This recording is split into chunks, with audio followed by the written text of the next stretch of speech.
طيب، بسم الله والحمد لله والصلاة والسلام على رسول الله صلى الله عليه وآله وسلم. باب أقسام العلم الشرعي.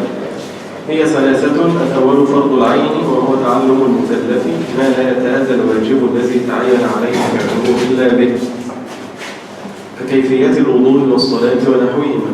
وعليه حمل جماعات الحديث المروية في مسند أبي يعلى الموصلي عن أنس عن النبي صلى الله عليه وآله وسلم: طلب العلم فريضة على كل مسلم.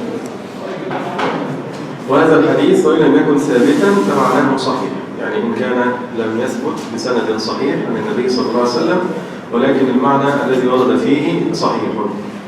وحمله آخرون على فرض الكفاية، يبقى فرض طلب العلم فريضة، قالوا ده فرض الكفاية.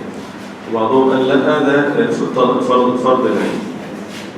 وأما أصل واجب الإسلام وما يتعلق بالعقائد فيكفي فيه التصديق بكل ما جاء به رسول الله صلى الله عليه وسلم، واعتقاده اعتقادا جازما سليما من كل شك، ولا يتعين على من حصل له هذا تعلم أدلة المتكلمين.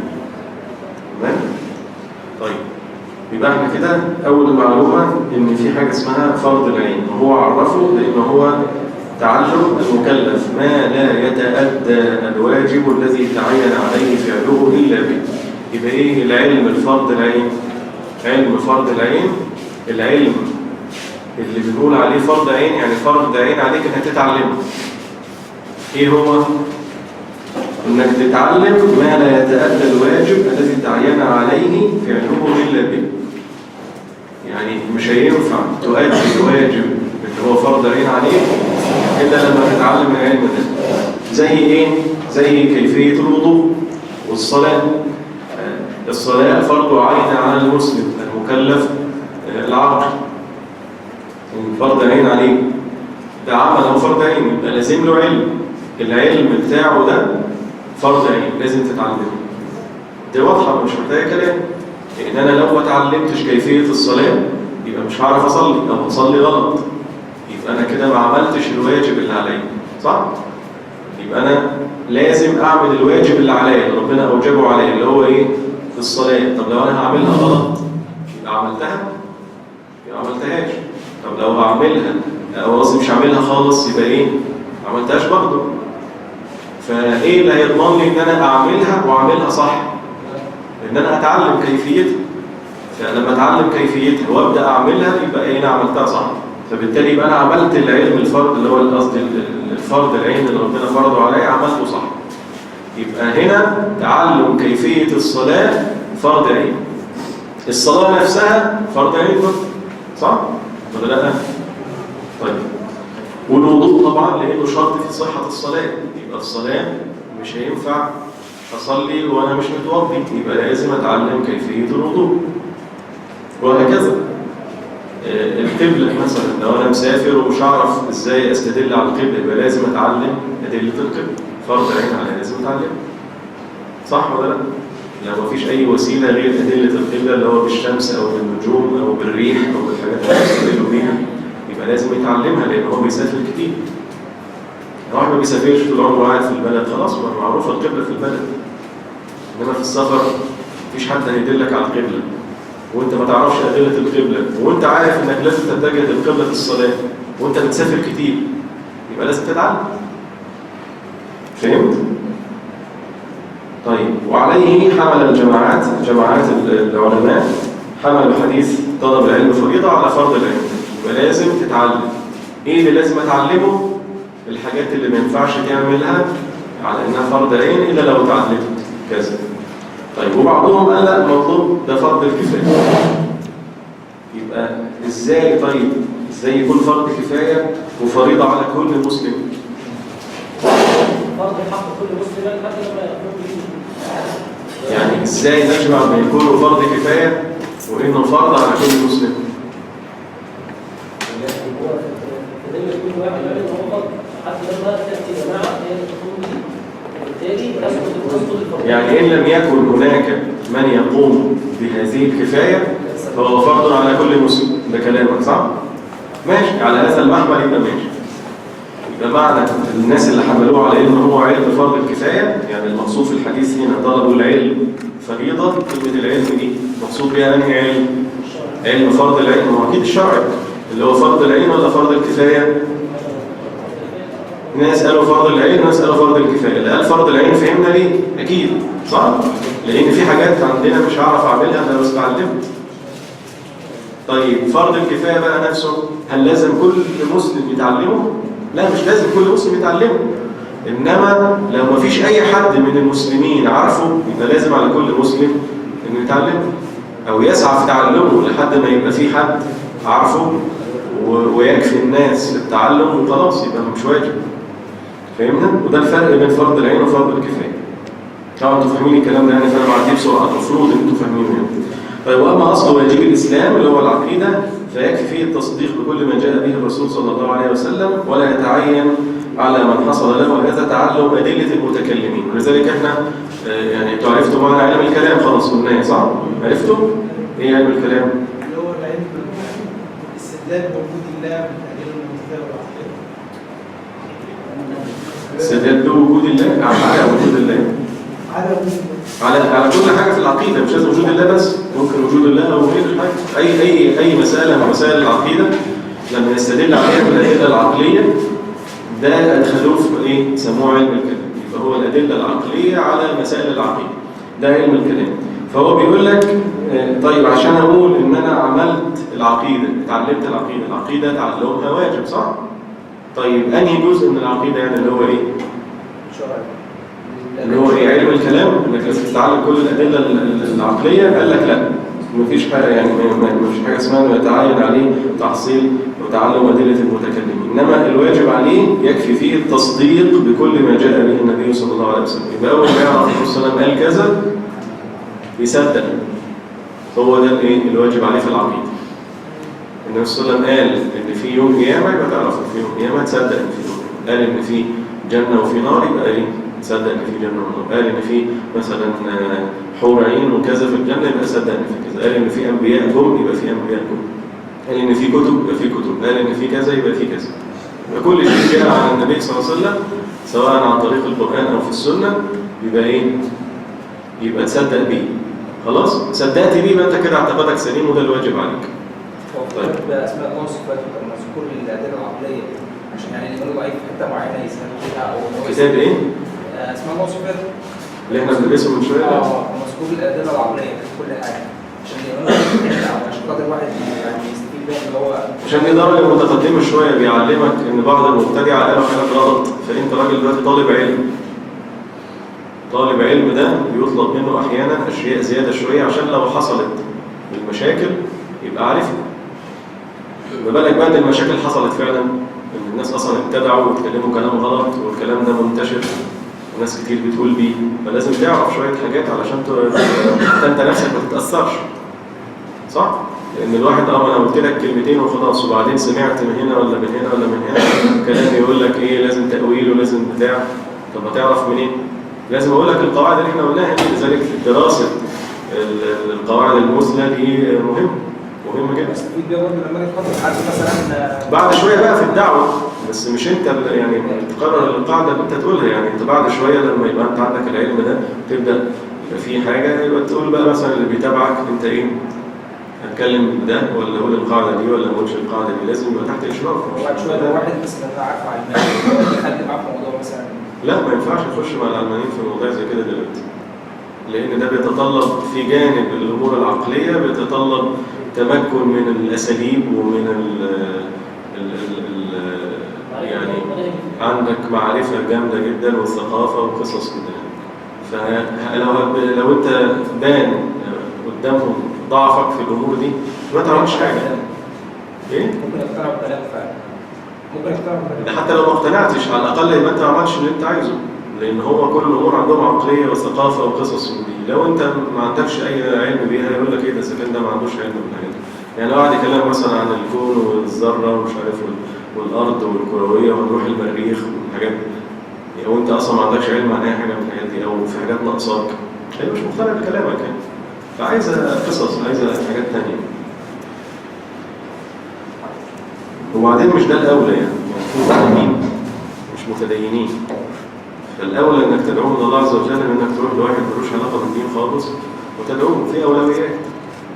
فلو انت عارف شويه حاجات في الدين تقدر تخلي فيها واحد ما بيصليش يصلي، يبقى اولى من انك ايه تروح لواحد تاني انت يا عالم اصلا هتعرف تقنعه بديل عقليه ولا لا. هي اولويات. طب الاولويات دي بيحددها مين؟ اللي اكبر منه، اللي بيعرف أكبر منه. طيب هذا هو الصحيح الذي اطلق عليه السلف، اللي هو ايه؟ موضوع العقيدة ده ما يلزمكش تعلم أدلة المتكلفين، هو مجرد أنك تعرف مسائل العقيدة اللي جاءت عن النبي صلى الله عليه وسلم وتعتقدها، يعني تصدقها تصديق جازم. طيب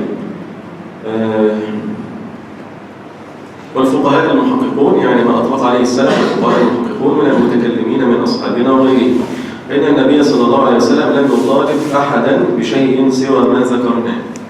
نفسه ما قالش لحد لازم تتعلم الأدلة العقلية بتاعت المتكلمين، هو بيقول لهم الحاجة صدقت خلاص انت مؤمن. خلاص.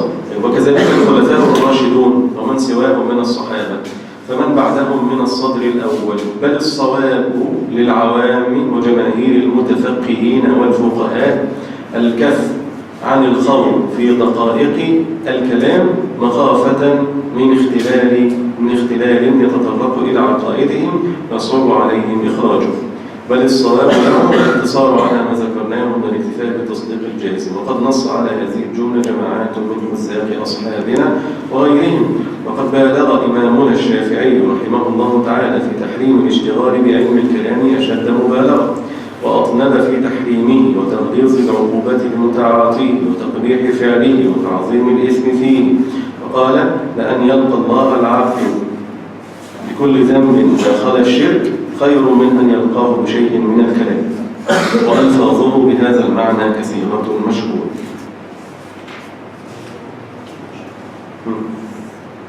حد اللي عنده مشكلة؟ هو يقصد تصديق الجاهل. فوق رفع ايده وانت قلت مش قال في بديهيات لو انا ذكرتها يعتبر من علم الكلام، زي مثلا ان ما ينفعش مثلا اقول لواحد ما ينفعش سيدنا المسيح يكون هو الخالق لكون اكبر من الكونيات، فدي حاجات بديهيه. او ان انا اقول ما ينفعش اثر السير يدل على المسيح، فدي حاجات بديهيه. هل دي تعتبر برضه من علم الكلام؟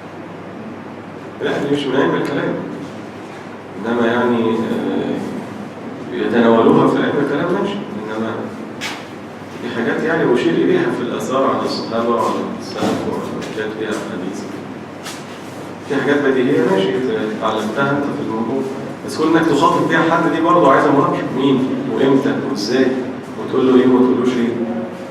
إنما علم الكلام ده علم اللي هو يعني شغل جامد يعني، وبيفترضوا افتراضات ويردوا عليها ويناقشوا مناقشات ويردوا عليها وياخدوا المناقشات دي اللي هي الرد على الرد اللي بيردوا عليه وهكذا، يعني شغل.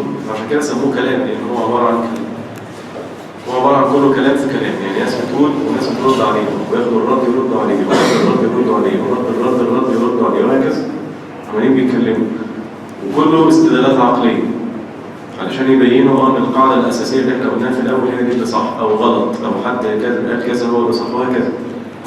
فده كله كلام. عشان كده العلماء قالوا ده مش موجود في الشريعه ما قالتش تعمل كده، وبيصرف الناس على الايه، على المطلوب منهم. مش بس كده، ده ممكن يجيب لهم شبهات ويصعب عقول الناس مش زي بعض. ممكن انت كراجل ذره عقل كبير تقدر تفهم شويه حاجات، انما الناس اللي هي العاديه تقعد تقول لهم اصل كذا، ولو ما كانش كذا يبقى كذا، ولو حصل كذا يبقى كذا، وترد على الرد ده، ولو حصل حد مشكك في الموضوع تقول له كذا وما تقولوش كذا، مش هيفهمك.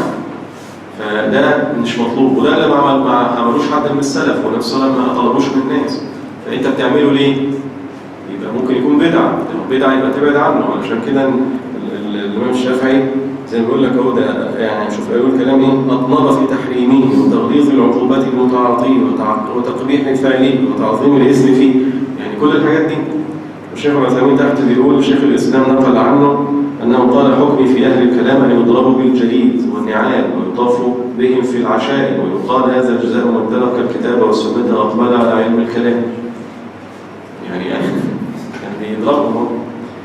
وشيخ الاسلام قال وهم مستحقون لما قاله الإمام الشافعي من وجه، لأنهم خالفوا السلف، ولكن إذا نظرت إليهم بعين القدر خلقت لهم ورحمتهم فلنا فيهم نظران. يعني هو بيقول لك من جهة ومن جهة إن هم يعني زي مثلا ما أنت مثلا تنظر للكفار بنظرين، إن هو راجل هيخش النار تبقى عندك شفقة عليه، تبقى عايز تدعوه إلى الله عز وجل عشان ينجو من النار. ونظر تاني إن هو عمال بيحارب دين ربنا وعمال بيقول له بيهاجم المسلمين، فتبقى متضايق من فعله. وده ما بيمنعش ده، ما يمنعش إن أنت تبقى متضايق من أفعاله، تبقى نفسك تمنعه منها، وفي نفس الوقت إنك تدعي له إن ربنا يهديه. فاهم؟ نفس الحكاية في الناس دي، تبقى هي نفسها بتعمل حاجات غلط وممكن تكون شككت الناس في أديانها واخترعت علم مش مطلوب، العلم ده ليه مفاسد كبيرة جدا. فتبقى أنت نفسك الحكام والعلماء يعاقبوهم على فعلهم ده علشان هم عملوا حاجة غلط، فيتعاقب عشان الناس تعرف إن هو عمل حاجة غلط. زي العقوبات اللي بتحصل، ما هي هدف العقوبة إيه؟ هدف العقوبة مش بس إن أنا أخليك ترتدع على اللي أنت عملته، ده كمان أخلي الناس اللي نفسها تعمل زيك ما يعملوش زيك. لذلك هي هدف العقوبة مش مجرد الامتناع، ده الردع. يقول لك عقوبة رادعة. يعني إيه عقوبة رادعة؟ يعني عقوبة إذا رآها من كان يفكر في فعل مثل ما أنت ستفعل أو ما فعلت يبتعد عن الموضوع، فتردعك أنت لو فكرت تعملها تاني، وتردع غيرك لو فكر يعمل زيك. لذلك عقوبات الحدود رادعة. اللي يفكر كده إنه لو سرق هيتقطع إيده مش هيسرق، لو قتل هيتقتل مش هيقتل، لو زنى هيرجم مش هيزني. فهمت؟ العقوبات دي رادعة. تمام؟ فهو كده بينظر ليهم من جهة العقوبة إن هم عملوا شيء يؤدي إلى خلل كبير في المجتمع وأشياء تضر المجتمع، ولكن ينظر برضه من جهة تانية إن هم ناس يعني نشفق عليهم وندعي لهم ان ربنا يهديهم. فهمت؟ نعم. هو بس مش معنى الكلام كده ان احنا مش محرم ان احنا نتعلمه، بس محرم ان احنا نستعمله. لا، هو تحريم اشتغال بعلم الكلام. اي مش نشتغل بيه بس ممكن نتعلمه. لا، الاشتغال يعني الاشتغال بالعلم انك تتعلمه، مش اشتغال بالعلم انك تطبق اللي فيه. اصل هو علم نظري ما هوش علم تطبيقي. قلت الامام الغزالي كان قال الاول. هو لسه هيجي، ده كلام الامام الشافعي، لسه هيجي كلام الامام الغزالي. خلاص؟ فتحريم الاشتغال بعلم الكلام والعلم نفسه هو محرم عند الامام الشافعي، حرام انك تتعلمه. طيب، وقد صنف الغزالي رحمه الله تعالى في آخر أمره كتابه المشهور الذي سماه إلجام العوام عن علم الكلام، وذكر أن الناس كلهم عوام في هذا الفن. يعني مش معنى كلمة عوام إن هم الناس اللي مش فاهمة حاجة، لا، أصله من الناس كلهم، العلماء وغيرهم. يبقى في هذا الفن من الفقهاء وغيرهم إلا الشاذ النادر الذي لا تكاد الأعصار تسمح بواحد منهم. يعني ممكن يجي واحد في العالم كله. تمام؟ والله أعلم. ولو تشكك خلاص كده يبقى هو كأنه بيقول إن كلام الغزالي تقريبا مطابق لكلام الإمام الشافعي، إلا في حالة واحدة بس، إن يجي واحد أو اثنين في الزمن كله هم اللي يتعلموه، علشان لو جاب ناس من الملحدين وغيرهم اللي بيطعنوا في قواعد الشريعة ومحتاجين حد يرد عليهم بأدلة عقلية، يبقى في واحد أو اثنين يتكلموا في الموضوع ده. إنما غير كده لا. وده طبعا مش مسلم به، ممكن يكون برضه أصل المسألة هو عالم العلماء وله رأي، يعني الغزالي والعلماء، فده رأيه ممكن يكون رأي غلط، يعني إن ما فيش حد يشتغل بيه خالص، لأن نفسه ما أمرش حد إنه يعمل كده أصلا. يعني لو كان في حد ممكن يبقى في حاجة زي كده مطلوبة في يوم من الأيام، كان النبي صلى الله عليه وسلم ممكن يأمر حد إن هو يتعلم الأدلة دي عشان يعلمها لحد مثلا من اللي بعديه، عشان لو جه في يوم من الأيام ناس مش عارفة الأدلة العقلية دي وعايزة تتعلمها علشان عندهم شبهات أو ناس بتتكلم في الإلحاد وكده يردوا عليه، إنما ده ما حصلش. فهي المسألة تبقى اجتهادية. عشان كده الشافعي قال حرام خالص ما حدش يتعلمه، والإمام الغزالي قال يعني واحد ولا حاجة في الزمن كله يتعلمه علشان كده. احنا في نهاية المسلم السنة اللي فاتت أخذنا الأدلة العقلية والأدلة العقلية. يعني احنا أخذنا الأدلة العقلية دي مش هنقيمها بعلم الكلام خالص. دي الأدلة العقلية التي وردت إشارة ليها في القرآن وفي السنة، اللي أنت بتاخدها في كل الكتب يقول لك دي أدلة عقلية دي أدلة عقلية ورد إشارة ليها في القرآن أو في السنة أو في كلام السلف. أشاروا إليها، إشارة إن ورد في القرآن حاجات، ما هو القرآن ورد فيه حاجات عقلية كتير. يقول لك بص لكده وبص لكده وشوف أنت الأرض بتنبت إزاي والزرع بيفرق فيها إزاي وكذا، وأنت ده اللي هيحصل لكم، وشوف أنت السماء متشالة إزاي والأرض متشالة إزاي، ده كله تدركه بعقلك. مش نقلية، دي أدلة عقلية مش نقلية. أدلة نقلية وجه النقل فيها لإعمال العقل. تمام؟ فالتوجيه ده العلماء خدوه وقالوا لك ده دليل عقلي، إن أنت بتفكر في الموضوع ده بشكل عقلي. تمام؟ ولوازمه وتبعاته وأشباهه، والعلماء جابوا أشباهه، مش لازم بكل مسألة عقلية ليها شبه باللي هو قاله في القرآن يقولها لك في القرآن. لما العلماء بيجيب لك أشباهه والحاجات اللي إيه لازمة منه والحاجات المبنية عليه، فيجيبها لك في صورة أشياء عقلية. لكن علم الكلام ده ما بيجيبش. إنما علم الكلام مش الحاجات البسيطة دي، لا دي حاجات تانية، حاجات تانية أعلى بكتير. طيب، ولو تشكك والعياذ بالله في شيء من أصول العقائد مما لا بد من اعتقاده، ولم يزل شكه إلا بتعلم دليل من أدلة المتكلمين، وجب تعلم ذلك لإزالة الشك وتحصيل ذلك الأصل. يبقى لو هو عنده شك والشك ده مش هيزول، يعني العالم بقى قعد معاه وناقشه وعرف ان خلاص الشك ده مش هيزول خالص الا لو قال له دليل عقلي من الادله اللي المتكلمين قالوه، مش الادله العقليه العاديه يعني. خلاص يعلموه يقولوا له. فهمت؟ طيب، فرع اختلفوا في آيات الصفات وأخبارها هل يخاض فيها بالتأويل أم لا؟ شوف بقى ده الكلام في إيه؟ في موضوع التأويل. يقول اختلفوا في آيات الصفات وأخبارها هل يخاض فيها بالتأويل أم لا؟ فقال قائلون تتأول على ما يليق به، وهذا أشهر المذهبين للمتكلمين. وقال آخرون لا تتأول بل يمسك عن الكلام في معناها ويوكل علمه إلى الله تعالى، ويعتقد مع ذلك تنزيه الله تعالى وانتفاء الصفات الحادث عنه. فيقال مثلا نؤمن بأن الرحمن على العرش استوى ولا نعلم حقيقة معنى ذلك والمراد به، مع أننا نعتقد أن الله تعالى ليس كمثله شيء وأنه منزه عن الحلول وسمات الحدوث، وهذه طريقة السلف وجماهيرهم وهي أسلم، إذ لا يطالب الإنسان بالخوض في ذلك، فإذا اعتقد التنزيه فلا حاجة إلى الخوض في ذلك والمخاطرة فيما لا ضرورة بل لا حاجة إليه. فإن دعت الحاجة إلى التأويل لرد مبتدع ونحوه تأولوا حينئذ، وعلى هذا يحمل ما جاء عن العلماء في هذا والله أعلم. تمام. طيب الكلام ده كله إيه بقى فهمتوا منه إيه؟ قول. هي احنا عايزين نجاوب دلوقتي مش أسئلة وقت الأسئلة. عايز تقول إيه كده؟ هو هنا تتنور على يمسك عن الكلام في معناه. يمسك عن الكلام إيه؟ في معناه. فين ده؟ هي فرح في الثلاث صفحات. ويمسك عن الكلام في إيه؟ في معناه. وقال آخرون لا تتأول ويمسك عن الكلام في معناه. في معناها ولا في كيفيتها؟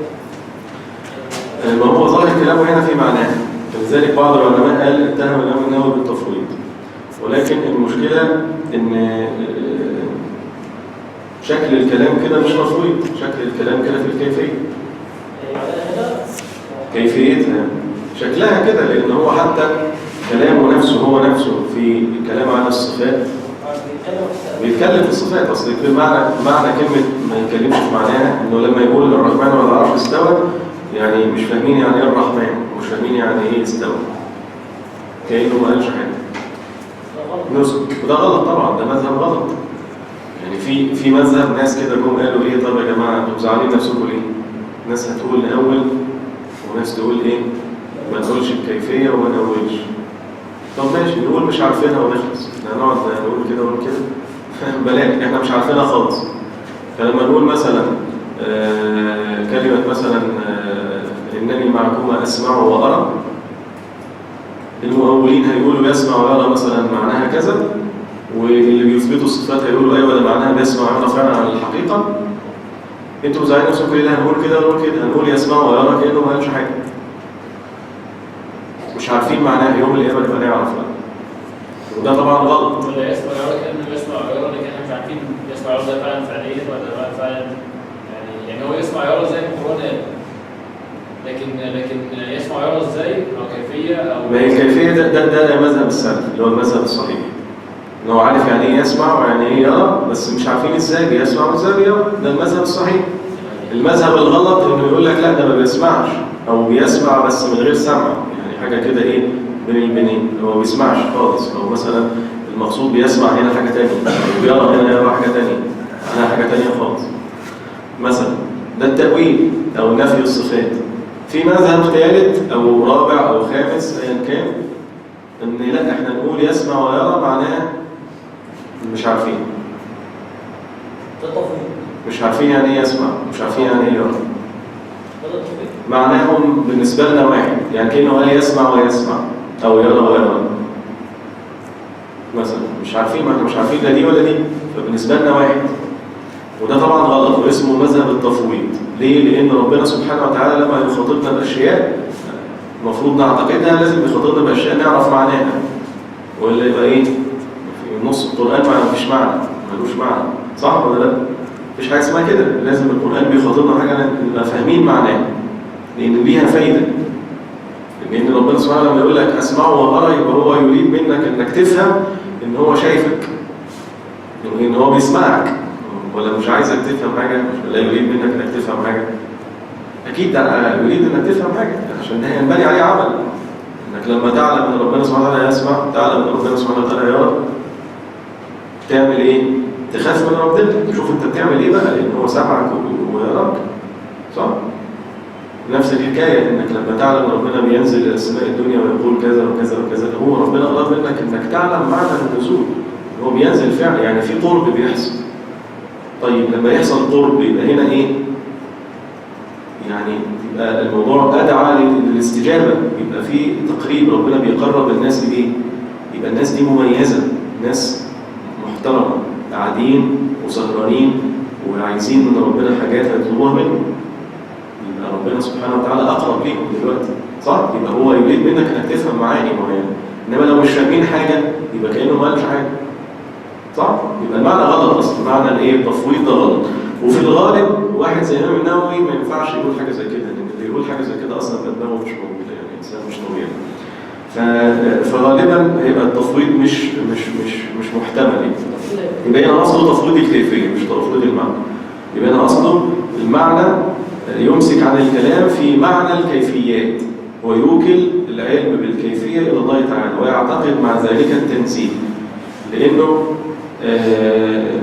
يعتقد يثبت الصفات لله عز وجل، ويعتقد التنزيه ازاي وهو مش عارف معناها، بيقول ما نعرفش حاجه. هو لازم يكون قايل الصفه فعلا هو سميع وبصير، بس احنا ما نعرفش الكيفيه، ومع هذا بننزل ربنا، ما هيش زي المخلوقين، صح؟ يبقى شكلها كده ان هو بيقول بايه؟ بالمذهب السلفي، وبينفي التأويل، يعني بيقول التأويل ده مش هو المذهب الكويس. طبعا هتلاقي العلماء في الزمن ده اللي هو قبل زمن شيخ الاسلام ابن تيميه، مسألة التأويل دي ما كانتش مسألة مشهورة ومناقشة بالشكل الكامل. لا، كانت حاجة حصلت ردا على كلام المعتزلة، ان هم كانوا بينفوا الصفات اصلا خالص، بيقولوا مفيش حاجة اسمها كده، مفيش صفات اساسا. فمذهب التأويل ده ظهر ردا على المبتدعة، فكان هو مذهب ملخبط في بدايته ملخبط. فالعلماء اللي هم تكلموا بيه ردا على المبتدعة ما كانوش لسه محققين المسائل بالشكل الكامل، تمام؟ فتلاقي العلماء اللي هم مش متخصصين في العقيدة زي الإمام النووي مثلا، وما خدش المسائل دي حققها بشكل كامل وبحث فيها وشاف وكده، تلاقيه يعني ايه ما بيتكلمش بشكل قاطع، بيقول كلام كده ايه كأن دول يعني ناس علماء وكل حاجة وقالوا الكلام بشكل معين، ودول علماء وكل حاجة، بس ايه انا مرجح كذا. مش بس اقول لك دول بقى مبتدعة ودول كذا والمؤولة دول كذا، يعني مش لسه المسألة لسه مش محسومة، لأن ما حسمتش ولم تناقش هذه المسائل، مسألة التأويل، إلا بعد زمن شيخ الإسلام ابن تيمية وزمن ابن القيم. هم ناقشوا المسألة دي. طبعا شيخ الإسلام ابن تيمية وابن القيم بعد الإمام النووي، هم بعدين. فعشان كده تلاقي ايه هو بيتكلم في مساله التاويل بشكل فيه ايه بيقول لك يعني ايه ان في مذهبين، والمذهب الاولى والاحسن مذهب السلف اللي هو انك ايه تقول الصفات كذا وتنزه ربنا سبحانه وتعالى عن التمثيل والتشبيه بخلقه، وفي نفس الوقت ايه ما تثبتش الكيفيه. تمام؟ بس كده. ده اللي احنا لسه قايلينه من شويه يعني كده. نعم. الاشاعره مالهم؟ تأويل وتأويل الأشاعرة. لو مذهب الأشاعرة تأويل الصفات، إن هو يقول الصفة دي ليست على المعنى الظاهر، بل هي على معنى آخر، معنى تاني. تمام؟ فمثلا مثلا في قوله تعالى اللي هي بتاعت اليدين اللي لا اللي هي خلقته بيديه مثلا يعني فيقولوا خلاص اليد بمعنى القوة، هو خلقه بإيه؟ بقوته. ليه؟ مش قادرين يقولوا ان ربنا له يد. ليه؟ عشان هم فاكرين انه لما يقولوا له يد يبقى اليد دي لازم تكون شبه يد المخلوق، فبالتالي يبقى انت كده بايه؟ بتشبه ربنا بالمخلوق، يبقى ده مش تنزيه لربنا سبحانه وتعالى. ودي القاعده اللي احنا لسه متكلمين فيها من شويه. ان هو لا مش شرط عشان انا هقول لربنا يد ان يده تبقى شبه يد المخلوق، صح؟ فهم بيأولوا الصفه بقى، يقولوا لا خلاص مش معنى اليد اللي هي اليد اللي احنا عارفينها، ده معناها القوه. تمام؟ طيب وبل يداه مبسوطتان، يبقى يده هنا مش معناها القوه بقى، معناها ايه؟ النعمه. لان القوه بتيجي في اللغه في الاصل بمعنى اليد اللي احنا عارفينها، وفي بعض الاحيان تستخدم بمعنى القوه، وفي بعض الاحيان تستخدم بمعنى النعمه. تمام؟ النعمه يعني الاكرام، يكرمك. طب امتى معناها كده، امتى ومعناها كده امتى ومعناها كده امتى؟ المعنى الاولاني ده المعنى الظاهر، اول ما تسمعه بتعرف على طول ان هو ده. التانيين دول لازم يكون في قرينه في الموضوع عشان تبين لك. فبل يداه مبسوطتان، ايه القرينه في ان مش مقصود بيها ايديه فعلا؟ البسط القرينه؟ النعمه. لا مفيش قرينه، البسط مش ايدك بتبسطها، ما تعرفش تبسطها. قبليها ان هو عمل الله مغلوله. طب ما هو اليد دي للاعطاء. مغلوله يعني ايه؟ مغلوله دي يعني ما بتعطيش، اصلهم كده. يعني ربنا سبحانه وتعالى ما بيعطيش بايده، الايد دي للاعطاء. انت بتعطي بايه؟ بقك بايدك. فهو لما بتعطي بايدك معناها اليد هنا مقصوده حقيقه. ربنا سبحانه وتعالى يقول لا ايده بتعطي، يد ربنا بتعطي، يبقى هو يثبت نفسه اليد. تمام؟ ولما بيقول خلقته بيدي يبقى معناها ايه؟ بيده، ولا بيخلق بايه؟ هو لازم يخلق بحاجه. هو قال خلقته بيد، يبقى بيد. طيب حاجه ثانيه ان هو قال بيدي، يعني اثنين. وانا بقول لك هدي لك حاجه بقوتي، اقول لك بقوتي ولا اقول لك بقوتي؟ لا اقول بيدي، مش اقول بيدي، صح؟ فليهم هم كده، فالموضوع عندهم بيبقى كده، بيبقوا هو متوهمين انه لازم يأول علشان ايه؟ ينزل بس. انما هو مش هيحصل تنزيل، مفيش اصلا سبيل لعدم التنزيل، لان انت لما تثبت الصفه مش معناها ان انت بتقلل من ربنا سبحانه وتعالى او بتقول ان هو مش منزل. ليه؟ لان هو ايده بيد ربنا سبحانه وتعالى مش هتشبه يد المخلوق، ما قلناش كده. الحاله اللي احنا نقول فيها ان يده شبه يد المخلوق هي دي اللي احنا ننزل ربنا عنها. انما مجرد اثبات الصفه بس من غير ما نقول انها شبه ايه او ازاي، يبقى مفيش هنا مفيش هنا عدم تنزيل، بل ان فيها تنزيل. فهمتوا؟ طيب طبعا شيخ عايزين بيتكلم في الموضوع تحت بالتفصيل يعني، فهو ممكن تقروه بقى.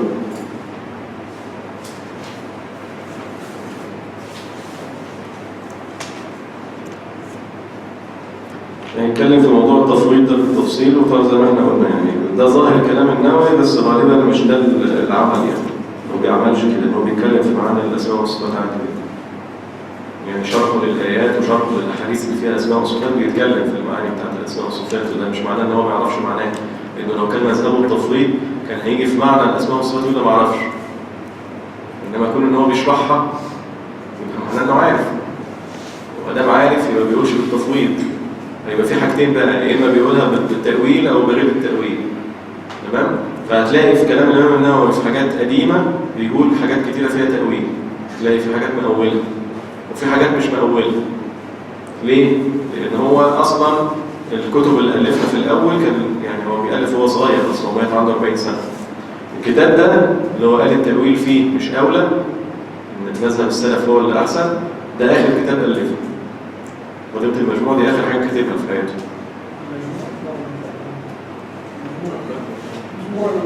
آخر حاجة كتبها في الموضوع المهم هو المجموعة. المقدمة دي حاجة واحدة، المقدمة بتاعت كتاب المجموعة، يعني هو الكتاب نفسه مع مقدمته دي آخر حاجة كاتبها، وبعدين المقدمة كاتبها بعد ما خلص جزء كبير من الكتاب. فهي دي من أواخر الحاجات اللي كتبها في حياته، فغالبا دي آخر حاجة وصل لها في آخر حياته يعني. لأن زي ما قلت لكم المسألة كانت في ساعتها لسه ما هياش مسألة محسومة، كانت مسألة لسه الناس جديدة على الناس، لسه بتفكر فيه، لسه العلماء بيفكروا مظبوطة ولا مش مظبوطة، صحيحة ولا موافقة للسلف ولا مخالفة للسلف. عشان كده بيقول لك ايه مخالفة للسلف، هو كلامه اصلا ان ده مذهب جماهير السلف يكفي في ان احنا ايه نتبعه من غير كلام يعني. صح ولا لا؟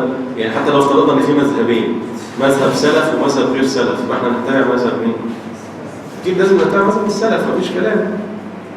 يعني هو بيقول لك ده مذهب جماهير السلف، يعني اللي ورد عنهم يعني، وهو اسلم اكيد. والخوض في الحاجات دي مش أسلم من وجهة نظره، لأنه لسه عايز بحث يجوز ولا لا يجوز.